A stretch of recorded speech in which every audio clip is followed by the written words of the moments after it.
Definitely feel a lot more comfortable in the water. Like especially after this session. Before this session, I wasn't even comfortable like hanging out in the deep end. Feel how it's like to just resurface. That really helped out. I just feel a lot more comfortable, and then default to my back float, and that helps a lot, especially with just being more comfortable. So I've been like taking multiple classes from like multiple I'm taking group lessons and private lessons or whatever, and all of them really just teach you how to get from point A to point B. Right. Or they really just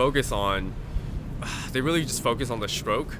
Just like the ultimate goal is just to be like really comfortable in the water and just like learn very practical things that I can do in order so I won't drown if I eventually do open water type of swimming. Literally just teach you how to go from point A to point B. They don't really go over like how to maneuver in the water and then transitioning to our back float.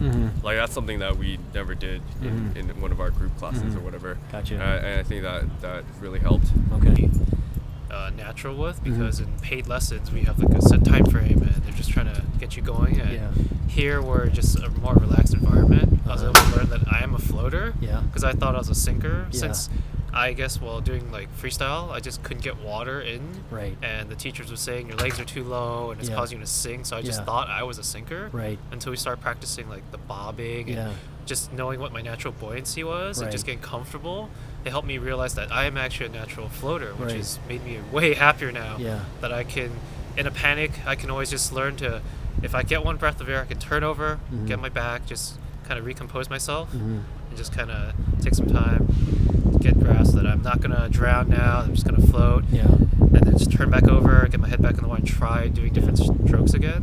So that's got me really happy now that I can do that and just be comfortable and just go in the middle of the water and not freak out that I'm nowhere near a wall, or I can just pop my head back out. I can just naturally get my head back out of the water and just get air. Learning how to float, they didn't give us really sound advice. They were actually like confused about me. Like I've never seen someone that says they're naturally a sinker. We never had time to really test it. So they categorized you as a sinker? They categorized me as sinker at the beginning, so I just thought I was a sinker all naturally, just because what they're observing from me and my progression in the pool, and how I'm just really reliant on flotation devices with kickboards or floaties or noodles, and I just had that fear that I just don't want to let go of this, and then that caused me to arch my hips wrong or get my legs low, and then just frantically thinking to myself, I always have to constantly kick to stay up over the water, and that wasn't really helpful to me at all. And just knowing that I turn my head and I can't get air, and I just I just swallow air and then just like go under again. I just kept thinking, okay, well, maybe they're right that I am just a sinker. And like treading was not something that they would just throw you first into since I want to learn how to swim. So just not being on the deep end and knowing that more water displaces you and you just having a full lungs of air helps you float naturally. So that helps, knowing that I can do that now. Like learning all that. If somebody's thinking about watching the Simple Swim videos and trying this program, what would you say? I would definitely recommend it, because getting comfortable in the water helps with a lot of the psychology issues of like drowning, and just knowing that it's okay to be bad at trying to learn how to swim, but just learn how to float has made me more confident, just try more things now, knowing that I can always come back out of the water and get air now, not just constantly frantically like go through the water like a madman, just constantly moving to try to get air.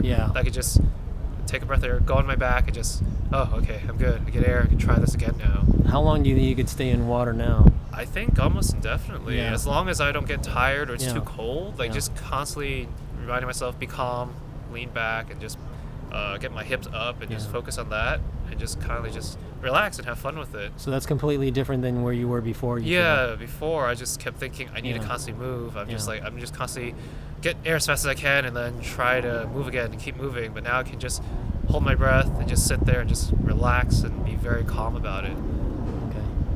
Well, thanks for taking the time. Is there anything else you can think of that you wanted to mention before we wrap it up, or is there anything that I haven't mentioned? I think that's good. I think that's it. Thanks a lot, you guys.